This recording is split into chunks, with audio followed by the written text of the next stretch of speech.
Good morning, everybody. Bonjour à tous et à toutes. Merci d'être présents.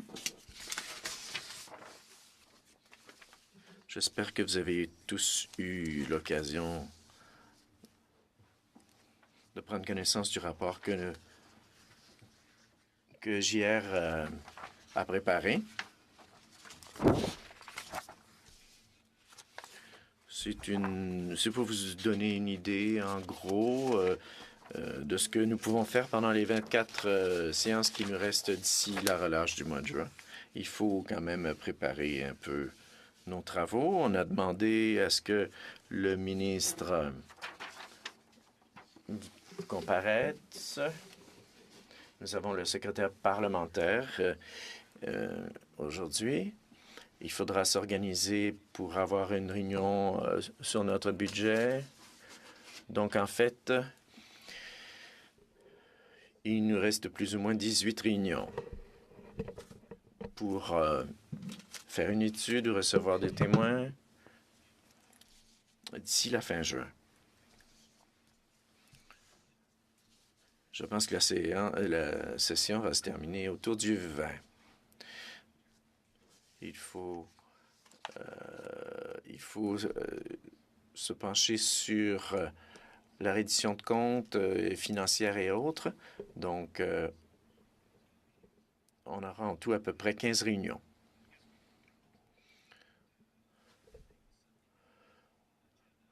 Le sous-comité sur le programme et la procédure se réunira. Nos prochaines séances arrivent à grands pas, donc il faudra prévoir une réunion de sous-comité avant notre prochaine réunion. Avec l'information que nous aurons aujourd'hui, et puis il faudra établir un plan de travail dont nous pourrons discuter à notre prochaine réunion mardi. On a d'excellents membres du personnel qui pourront nous aider. Donc, on peut se réunir quand on veut en sous-comité. On peut en discuter, voir quels sont nos travaux futurs. Il faudra se rattraper dans certains rapports, si ce n'est déjà fait.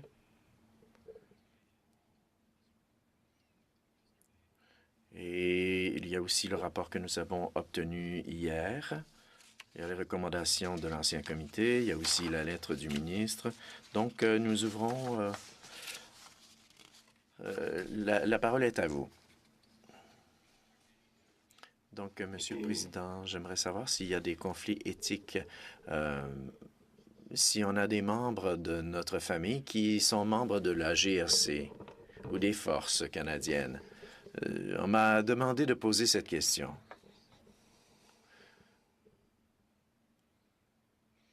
Ben, il faut savoir si c'est la famille immédiate ou pas. Et s'il y a des liens financiers ou pas. Sans vous poser la question directement, mon fils est un nouveau cadet de la GRC. Il obtiendra son diplôme en mars. Il faudrait peut-être demander au commissaire à l'éthique, au conseil municipal. Il y avait eu un cas semblable où il fallait voter pour le budget, puis il y avait peut-être un conflit d'intérêts. Donc, j'aime mieux le mentionner immédiatement et ne plus m'en faire à l'avenir. Donc, ouais, ben, si c'est comme pour mon fils, c'est lui qui prend et moi qui donne de l'argent. Donc, vous pouvez toujours le mentionner si jamais on discute ce genre de point à l'avenir. Madame Matheson. Merci, Monsieur le Président. Je suis très heureuse d'être membre du comité et je me réjouis à l'avance de l'excellent travail que nous allons faire et des mesures que nous allons adopter. L'une de mes préoccupations, les comités font un excellent travail, mais par la suite, il y a des délais et des retards. Moi, j'ai un avis de motion que j'aimerais bien vous distribuer. Je l'ai en français et en anglais et elle porte sur les travaux du comité et elle correspond beaucoup à nos aspirations. Je la fais distribuer et puis ensuite je pourrai vous donner préavis.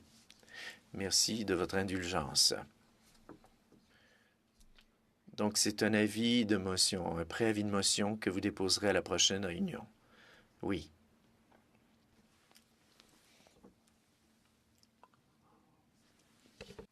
Okay. So we'll put that on the agenda for the next meeting. Donc, elle figurera à l'ordre du jour pour la prochaine réunion. Dans l'armée, puis je viens de quitter les forces armées canadiennes, donc je ne sais pas si ça crée un problème éthique non plus. Donc, je crois qu'on est des adultes raisonnables, puis qu'on est capable de mettre de côté nos préférences familiales. Donc, moi, en tout cas, je ne vois pas un problème. Et s'il y en a un, j'aimerais ça être informé par les fonctionnaires compétents en la matière.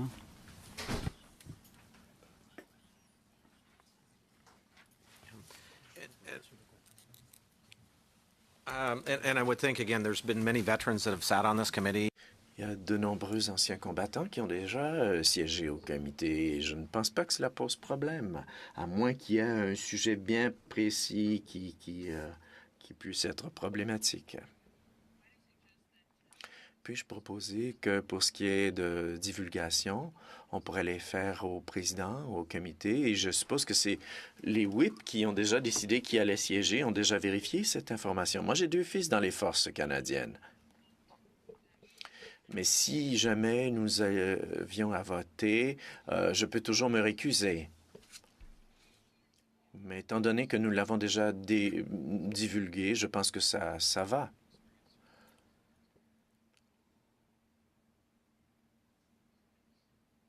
Inaudible pour l'interprète.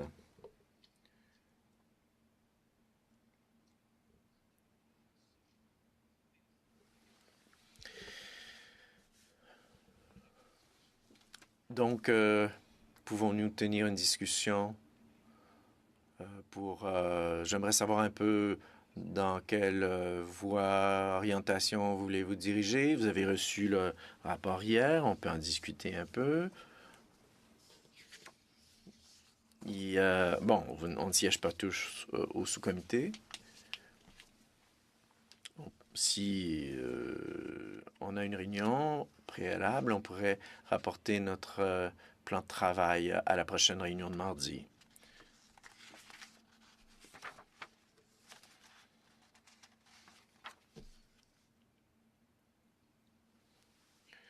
Allez-y, oui, merci, Monsieur le Président. Je me demandais s'il était possible pour le comité de faire un effort de rayonnement.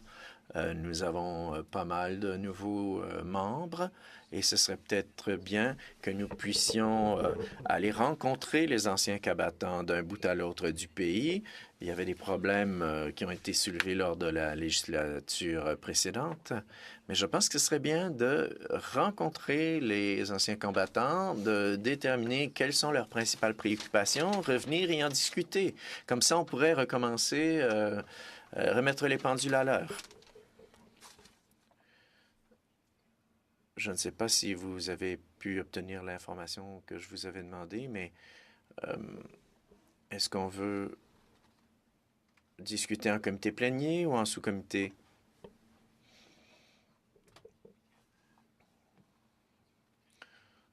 Donc oui, on pourrait diviser le comité et se déplacer. Il faudra en discuter. Le temps passe vite. S'il ne nous reste que 19 réunions, ce serait bien, encore une fois, que nous puissions nous entendre sur certains éléments généraux, mais on peut se subdiviser en plus petits groupes de 2-3 personnes. Comme ça, on pourrait couvrir davantage de terrain et puis se réunir de nouveau.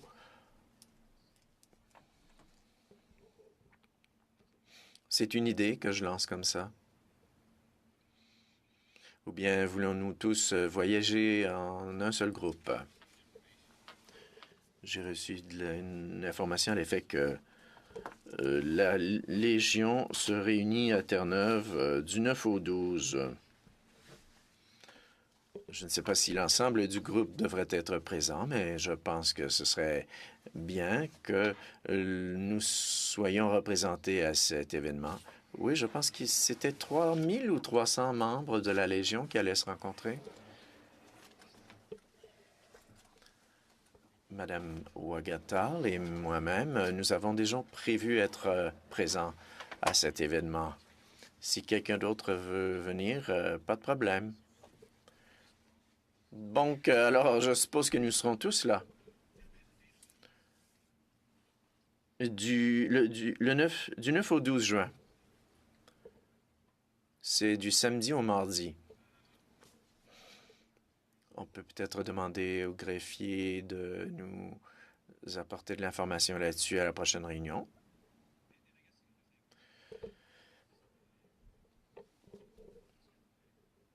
J'ai regardé le calendrier de la Chambre et puis je me demandais est-ce que nous sommes prêts à nous réunir quand on ne siège pas, avril, mars, juin, et puis ensuite plus d'autres réunions, ou bien c'est peut-être difficile pour vous de prévoir à l'avance.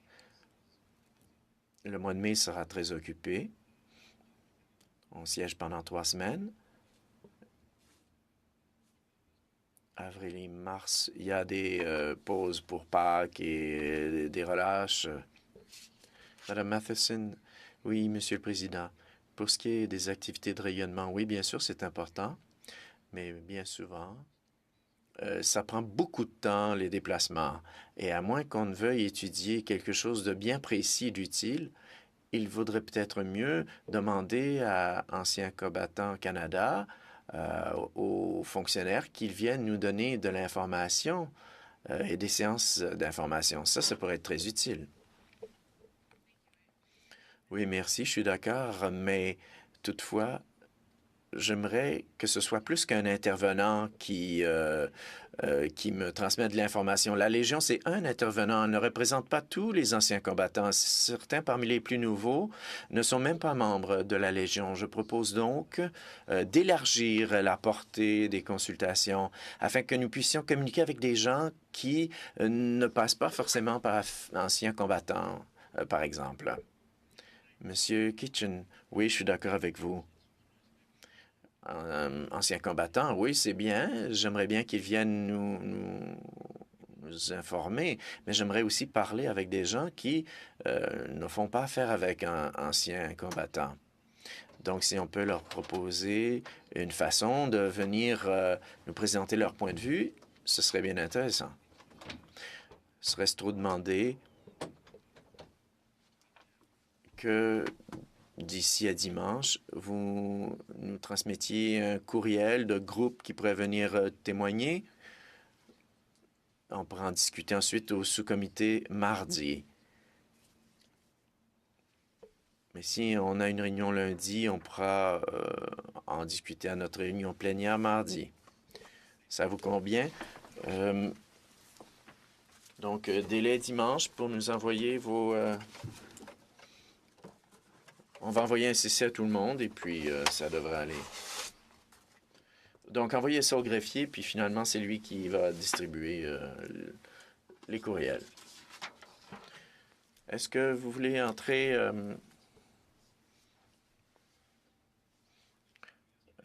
parler un peu du rapport qui a été envoyé hier.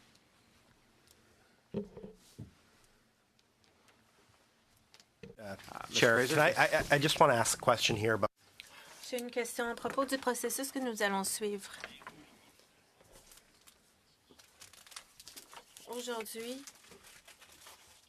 nous allons discuter de l'excellent rapport qui nous a été soumis pour étude et le sous-comité se réunira lundi pour discuter d'un plan de travail. Et ensuite, mardi, le comité plénier en discutera, c'est ça? Oui, bon, pour aujourd'hui, je pense qu'on peut envisager certaines choses qu'on pourra intégrer dans notre plan de travail. Si quelqu'un veut faire des propositions pour qu'on l'intègre au plan de travail à l'avenir. Bon, avant d'établir ce plan, il n'y a pas grand-chose à faire, j'imagine. Et je vois ici la motion de Mme Matheson. J'imagine que ce sera couvert dans le plan de travail. Oui. Alors, on l'étudiera au sous-comité? Oui, on peut l'étudier et nous voterons la motion mardi. D'accord. Et quand le plan de travail sera établi, est-ce que le comité aura l'occasion de voter? Oui. Bon, je sais que les choses vont très vite. Mardi, on aimerait établir ou avoir les grandes lignes d'un plan de travail. Mardi, donc, on se réunira à huis clos pour avoir une discussion franche à propos de ce plan de travail. Et si on est d'accord, bon, je pense qu'à ce moment-là, on pourra commencer nos efforts de sensibilisation. Une proposition. Nous avons parlé d'un courriel à envoyer au greffier avant dimanche pour proposer des groupes avec lesquels nous aimerions nous entretenir. Alors, on peut aussi proposer des choses à intégrer des plans de travail. Peut-être que vendredi, ce serait mieux pour le plan de travail. Moi, je reste ici en fin de semaine, alors vendredi, ça me va très bien. Mais tout le monde rentre à la maison. Dimanche, ce serait bien parce que les greffiers auraient le temps de réagir lundi et on pourrait être prêt pour la réunion de mardi. Monsieur Clark, le sous-comité de lundi, qui y participera? Nous avons choisi les membres du sous-comité à la dernière réunion. Alors, ce sera les 2 vice-présidents, moi-même, et les 2 députés, M. Fraser et Mme Lockhart, si je ne me trompe pas. Savons-nous à quel moment lundi le sous-comité se réunira? Peut-être qu'on pourra se consulter après la réunion. Un avis de réunion sera envoyé, mais ce serait bien de connaître un peu votre emploi du temps pour qu'on puisse trouver un bon moment pour tout le monde.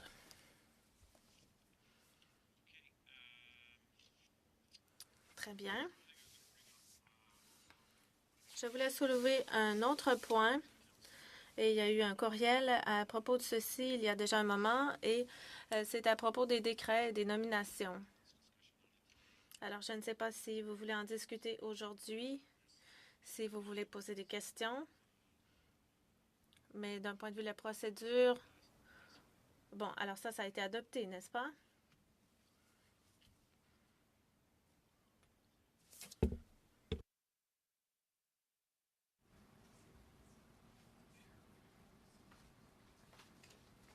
So the committee can look at this and study it. Le comité peut l'étudier. Bon, on l'a reçu, on ne peut pas vraiment apporter de changement. Est-ce qu'on doit l'inscrire à l'ordre du jour de la prochaine réunion? Parce que ce n'est pas vraiment un point aujourd'hui à traiter. Est-ce que vous l'avez reçu? Non, pas tous. Alors, très bien, on se sera de l'envoyer avant la réunion de la semaine prochaine. Early February, but it's in a table. Bon, je pense qu'on l'a envoyé déjà début février, mais maintenant c'est sous forme de tableau, alors on fera un autre envoi. D'autres points à souligner. Par exemple, s'il y a des exigences d'un point de vue alimentaire, si vous avez des demandes particulières. Aussi, il y a la question des comités sans papier. Tout est affiché dans le site SharePoint et c'est là qu'on peut trouver tous nos documents. Monsieur le Président, nous avons vérifié, il n'y avait pas de point à l'ordre du jour de la réunion d'aujourd'hui. L'avis de convocation n'était pas affiché dans SharePoint. Alors, bon, à ce moment-ci, on est un peu mal préparé.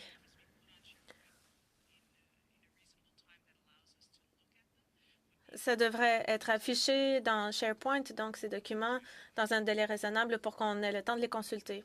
Oui, le greffier en prend note. Alors, pour ce qui est des décrets, nous allons en parler à la réunion de la semaine prochaine et on proposera une réunion pour tout simplement les recevoir. Copies we can hand out too, so Nous avons aussi des exemplaires à distribuer. And I guess the other thing, everybody has a copy of the minister's mandate letters. Tous ont un exemplaire de la lettre de mandat du ministre. Alors, s'il y a des éléments dans cette lettre que le comité veut étudier, envoyez une note aux membres du sous-comité et on en discutera à la prochaine réunion.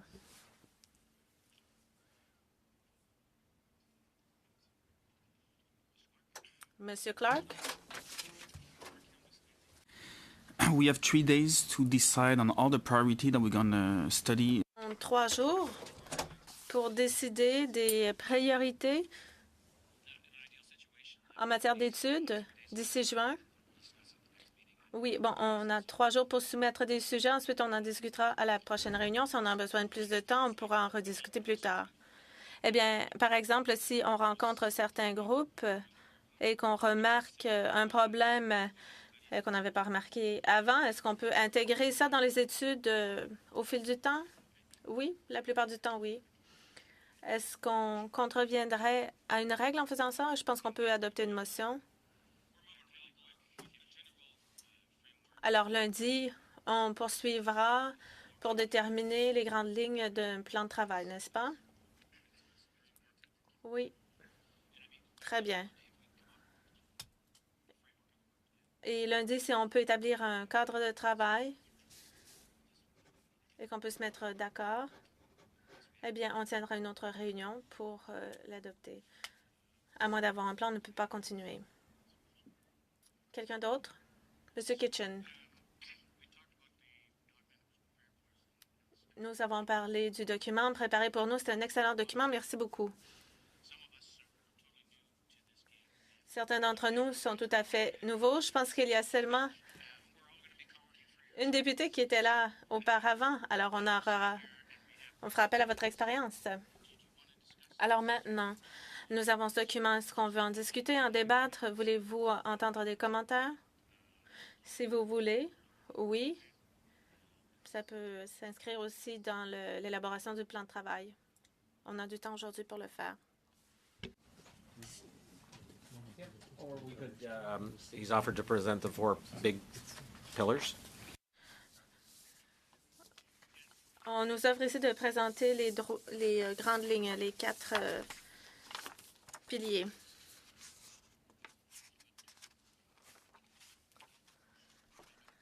Je suis heureux d'être de retour à ce comité.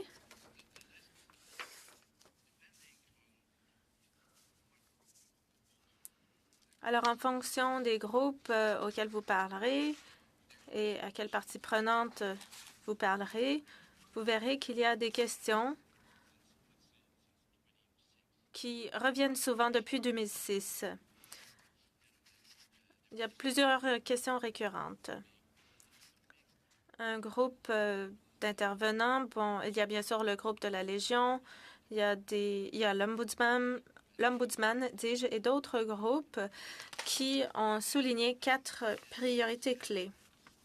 Dans ce document, j'ai essayé de lier ces priorités avec celles qui ont été soulignées dans la lettre de mandat. Et je pense que 4 thèmes se dégagent. Je pense que le premier, donc, est le soutien aux familles.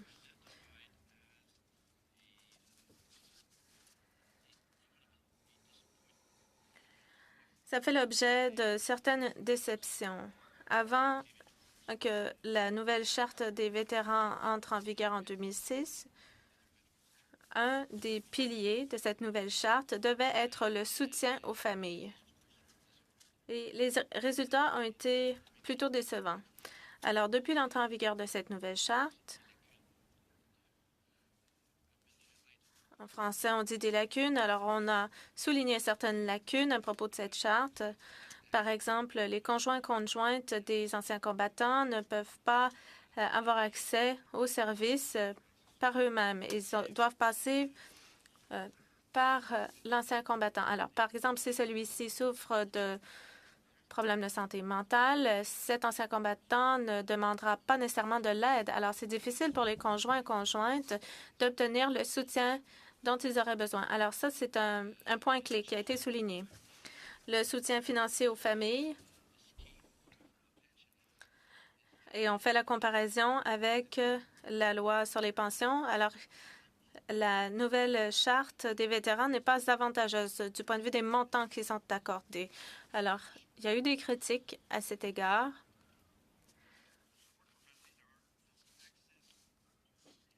Donc, l'accès aux services de réadaptation, à d'autres services et le soutien financier. Alors, ça, ce sont 2 points importants pour le soutien aux familles. Ensuite, la transition vers la vie civile. C'est une question qui revient depuis que nous avons une armée professionnelle.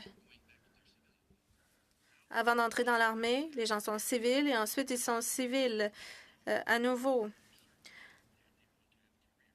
Après leur vie militaire, ils veulent retourner à la maison, avoir une carrière. Alors, si ils doivent être démobilisés à cause de problèmes de santé mentale ou autres, c'est beaucoup plus difficile pour ces anciens soldats d'intégrer la vie civile parce qu'ils n'ont pas eu l'expérience de la vie civile avant d'être militaire. Alors, les défis sont tout autres par rapport aux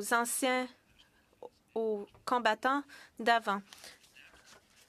Et il semblerait que le ministère des Anciens combattants ne s'est pas adapté très rapidement à ces changements. Beaucoup de progrès, d'efforts ont été effectués au cours des 5 dernières années pour qu'il soit plus facile pour les anciens combattants de faire la transition vers la vie civile une fois qu'ils sont démobilisés. Ceux qui sortent de l'armée volontairement ont plus de facilité à le faire. C'est plus facile pour eux de trouver un emploi. Mais pour les personnes handicapées qui doivent être libérées de l'armée pour des raisons médicales, sont ces gens-là qui ont le plus de difficultés. Nous avons beaucoup entendu parler des taux élevés de suicide. Bon, bien sûr, c'est un problème à chaque fois qu'il y a un suicide. Mais le problème est beaucoup plus sévère, aigu pour les anciens combattants.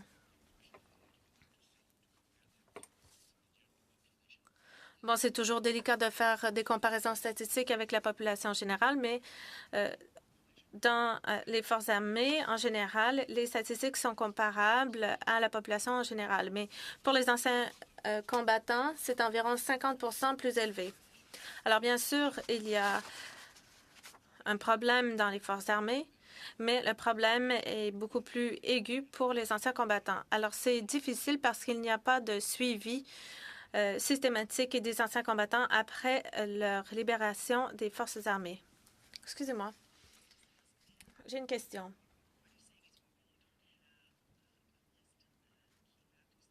Alors, vous dites qu'on n'a pas de liste de facteurs clés qui seraient la cause de ce taux beaucoup plus élevé? On ne le sait pas. Ce qu'on sait, ou plutôt l'hypothèse, c'est que la transition cause beaucoup de stress. La relation de cause à effet pour le suicide, enfin, la seule cause qui a été cernée, c'est la dépression à long terme précédente et l'exposition à des événements très tragiques. Alors, ce serait probablement intéressant pour le comité d'étudier ce genre de facteurs déclencheurs. Oui, c'est une question d'actualité, certainement. Pour les autres aspects de la transition qui sont plus administratifs, par exemple, le comité a effectué beaucoup de travaux au cours des dernières sessions. Je sais que les 2 ministères travaillent très fort pour harmoniser les programmes. Et la motion de Mme Matheson porte justement là-dessus. Alors, c'est un problème. Des progrès sont effectués. Le comité pourrait peut-être s'intéresser à savoir où en est le travail, où en sont les progrès. 3e pilier, le soutien financier aux vétérans. Depuis la mise en œuvre de la nouvelle charte des anciens combattants, il y a eu beaucoup de questions. Bien sûr, la pension à vie par rapport à l'indemnité d'invalidité.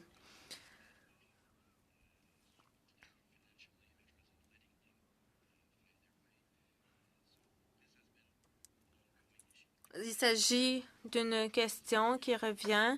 Le comité a décidé unanimement que le retour à la loi sur les pensions ou un programme qui lui ressemblerait n'est pas une option parce que des experts sont venus témoigner au comité et ont expliqué que la pension à vie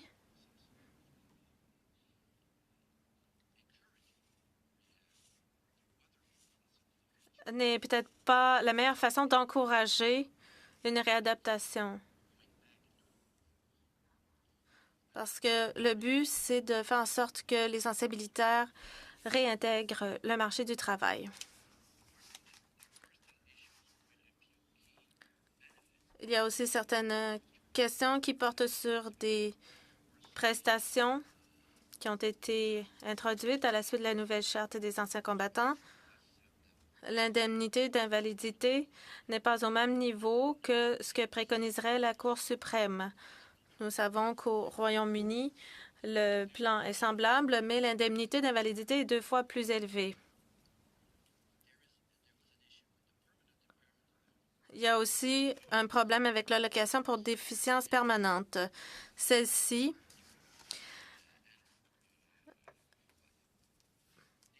est allouée à ceux qui ont une déficience grave et permanente. Alors, je dirais de 1000 à 2000 anciens combattants en bénéficient. Le critère pour avoir droit à cette allocation sont en 3 volets. Ils sont très compliqués.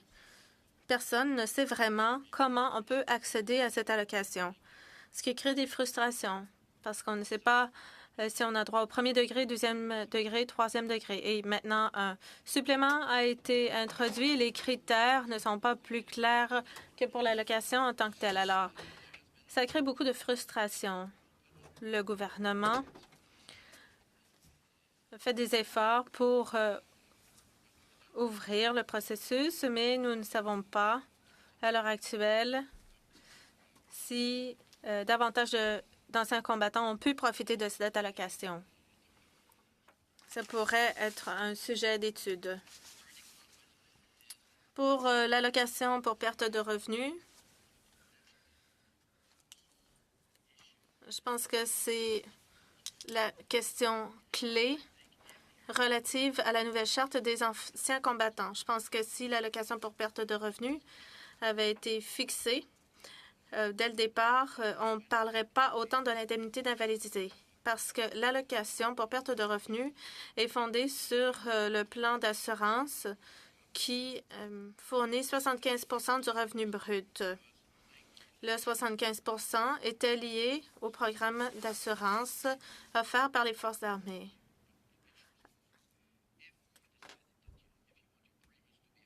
Et si on décide d'augmenter sa prime, par exemple, plutôt que 75, on fera passer la prime à 85, par exemple, ça, c'est une question de changer la prime. Alors, bon, il y a eu des problèmes quant à l'harmonisation. Les anciens combattants qui sont libérés pour des raisons médicales me disent, bon, moi, j'ai fait mon service, j'ai été blessé et je dois être libéré. Et on leur dit, voilà, vous perdez 25 de votre revenu et voici un chèque pour vous.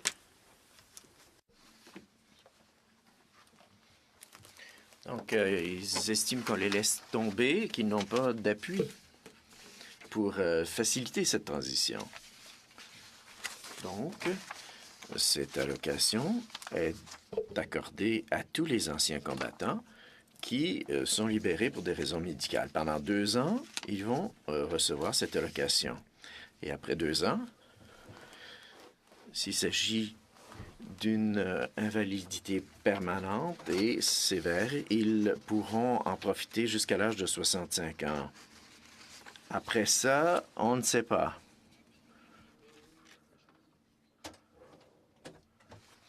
On a voulu augmenter les prestations à 80-85 en fonction du salaire brut, du salaire net, jusqu'à un certain maximum. On a vraiment songé à toutes sortes de possibilités.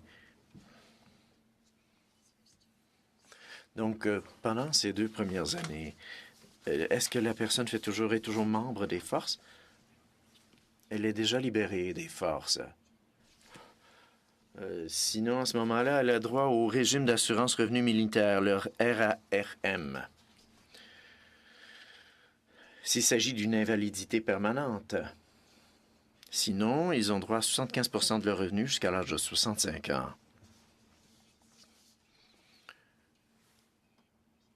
Et vous ne pouvez pas acheter des REER, par exemple, en fonction de cette allocation. Les prestations ne donnent pas droit à pension, en fait. Donc, il y a de nombreux enjeux liés à cette allocation dont il faudra régler.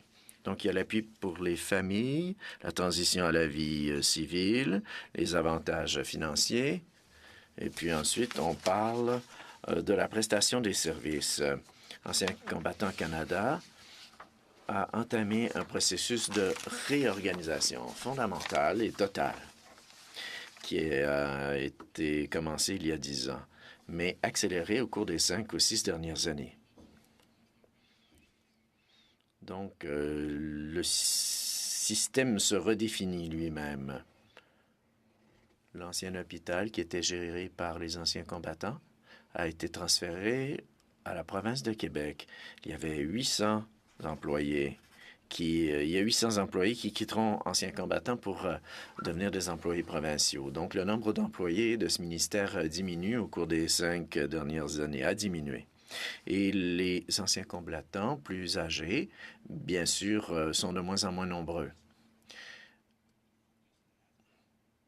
Donc, l'accent qui, depuis de bon nombre d'années, était sur les anciens combattants plus âgés, maintenant se transpose sur les anciens combattants plus jeunes.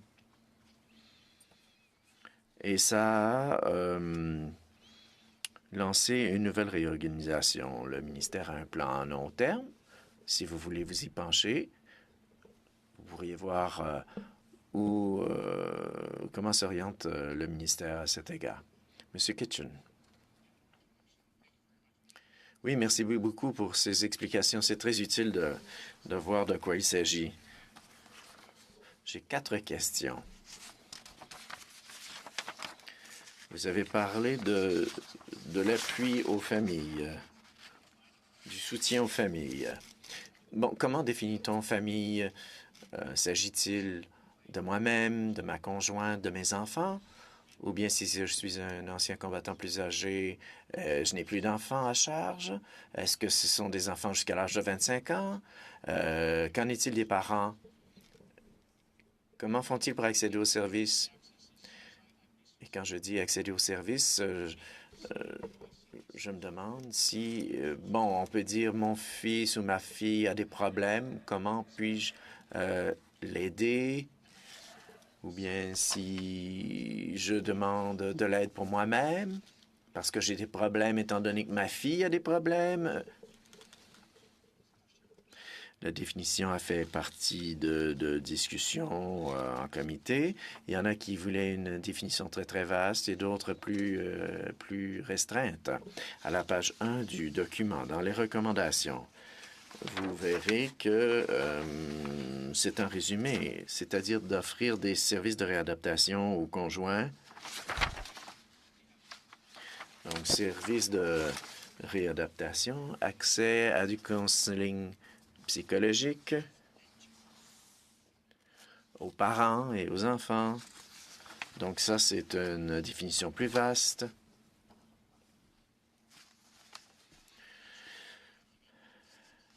Et on parle aussi d'appui financier aux membres de la famille.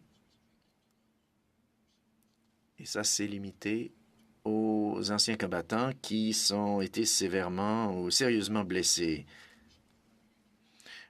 Et on parle aussi de donneurs de soins primaires. Il existe aussi une définition là-dessus.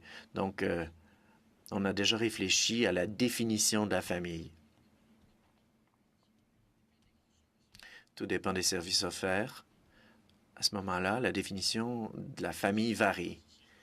Et ces décisions ont été prises par le comité. Il en va de même pour les recommandations? Ou bien est-ce qu'on réexamine tout ça et qu'on se dit, bon, ça a déjà été fait, c'est presque terminé? Ou bien s'il faut prendre nous-mêmes des décisions?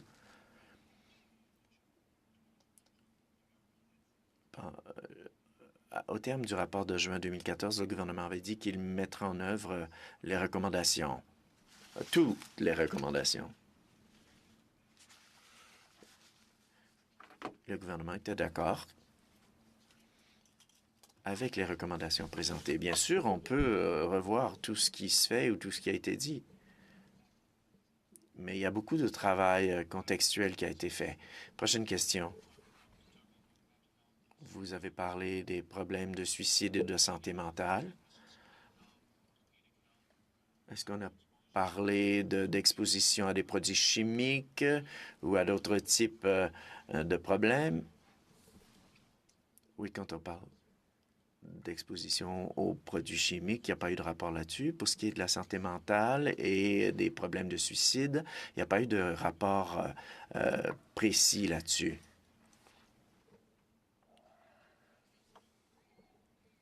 Bon, c'est mort au feuilleton, en quelque sorte. Le comité n'a jamais déposé un rapport exhaustif sur la santé mentale et le suicide. J'aimerais poser une question. Avons-nous accès à ce qui a été fait? Vous avez tout ça. Oui, on peut ressortir les éléments de preuve.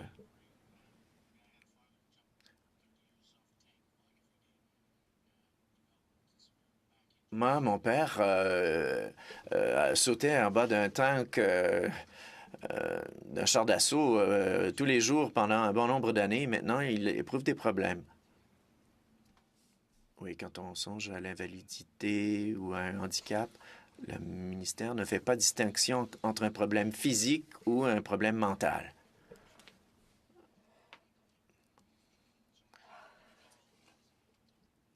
C'est le niveau d'invalidité qui est déterminé.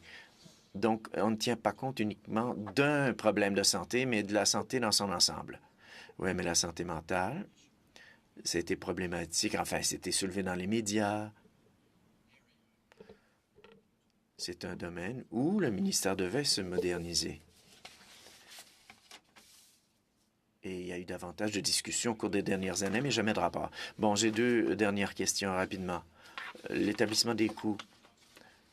Les coûts à long terme. Est-ce qu'on tient compte des coûts totaux ou des montants individuels ou de l'ensemble des programmes de prestations? Les coûts totaux de quoi exactement? Bien, si on fait demande pour les 3 programmes que vous avez mentionnés. Pour les changer? Non, non, je songe moi-même. J'essaie de voir si je peux obtenir l'information si j'en ai besoin. Oui, bien sûr. Quand on discute des budgets supplémentaires et tout ça, je vous présenterai un beau tableau avec tous les chiffres. Mais quand on songe à dans 20 ans, est-ce qu'on connaît les coûts? C'est très difficile. En 2002, personne ne savait que le Canada irait en mission en Afghanistan. Oui, très bien. Et finalement, quand on parle de publier, d'après ce que j'ai vu dans le document, quand quelqu'un est libéré, par exemple, si on détermine qu'il y a un problème et que tous les facteurs sont en place, s'il s'agit d'un problème de santé mentale, on s'assure que cette personne ait du soutien avant d'être libérée et qu'il ne devienne un ancien combattant. Est-ce qu'on s'assure d'offrir tout cela avant? Ben ça, c'est un nouvel objectif et ce n'était pas le cas par le passé. La nouvelle approche, justement, c'est d'agir ainsi. Ça pose problème parce que maintenant, on gardait les gens dans les forces, même s'ils avaient des problèmes, et puis on n'osait pas les libérer trop rapidement, même s'ils ne pouvaient plus être utiles aux forces. Bon, très bien, merci beaucoup. Y a-t-il des projets pilotes à l'heure actuelle sur cette nouvelle façon de faire et les centres de ressources militaires? Oui, il y a plus que des projets pilotes. Les centres existent et on essaie de faciliter la transition. Mais on ne peut pas forcer les provinces à offrir les services dans les régions où, en fait, se situent, où vivent les anciens combattants. Il faut avoir une approche au cas par cas.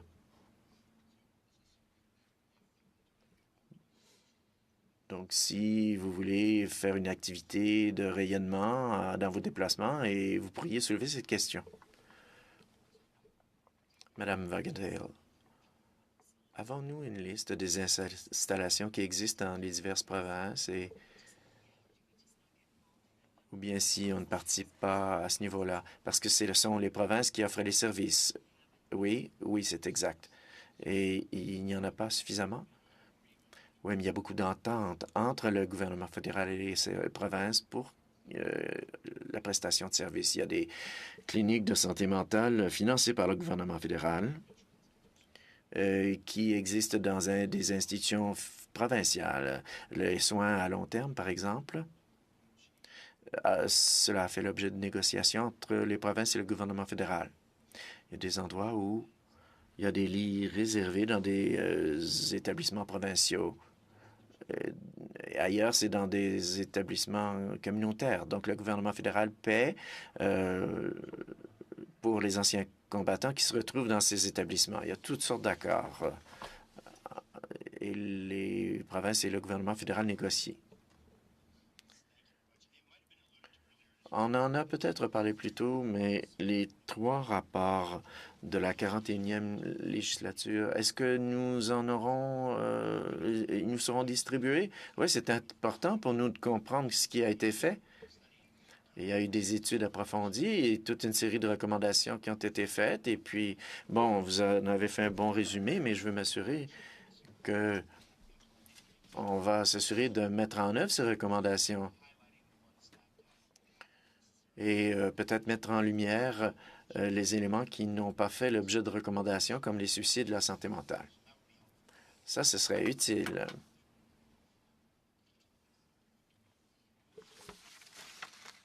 There's some data available on veterans. We had a meeting with the ombudsman. We see these large numbers. But have there been any particular surveys? Y a-t-il des sondages qui ont été faits pour nous permettre de connaître quels sont les besoins des anciens combattants? Statistique Canada et Anciens combattants Canada ont fait des sondages approfondis sur les besoins, le bien-être des anciens combattants. J'ai aussi préparé un document là-dessus. Je pourrais vous le distribuer. C'est intéressant parce que ma sœur a fait carrière dans les forces. Et elle m'a dit que lorsqu'elle a quitté les forces, ce qui était le plus difficile pour sa transition, c'était que pendant les 30 années précédentes, tout avait été fait pour elle. Elle pouvait se rendre n'importe où dans le monde, tout était organisé.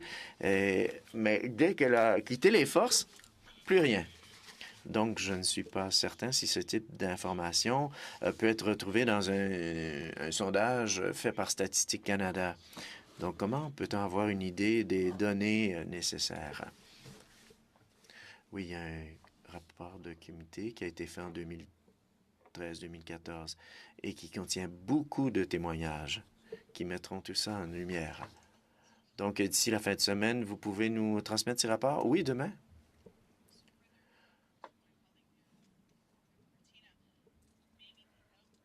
Un peu dans la même veine. Donc, les activités de rayonnement où on va rencontrer des groupes et des particuliers, est-ce qu'on peut recenser les lacunes qui n'ont pas été établies par les sondages? On pourrait peut-être se baser sur une combinaison d'activités de rayonnement, de sondages, et puis est-ce qu'on pourrait ainsi combler les lacunes et avoir une bonne idée de la situation actuelle? Mais je pense que justement, on ne devrait pas mettre de côté l'excellent travail qui a été fait.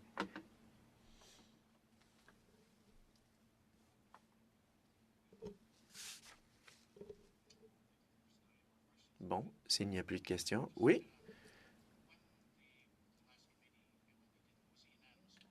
Y a-t-il... Est-ce qu'il y a eu un vote unanime avec le dernier comité pour ce qui est des recommandations? Il y a eu une conférence de presse où tous les partis ont présenté leurs arguments pour inciter le gouvernement à aller de l'avant. Donc, le 14 juin, ce rapport a été publié. Ça résumait en fait tous les enjeux qui avaient été soulevés au cours des 8 à 10 dernières années. C'était vraiment une étape importante. Très bien.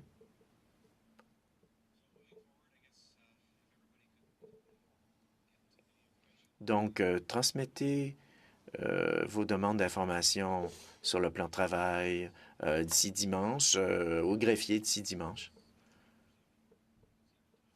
Et puis, on pourra voir lundi ce qu'il y en est. Nous allons nous réunir de nouveau mardi, en discuter et puis établir notre plan de travail et puis voter là-dessus. Je me demande en fait à quel moment on aura notre heure du jour pour la réunion du mardi. Je pense que c'est 2 jours à l'avance.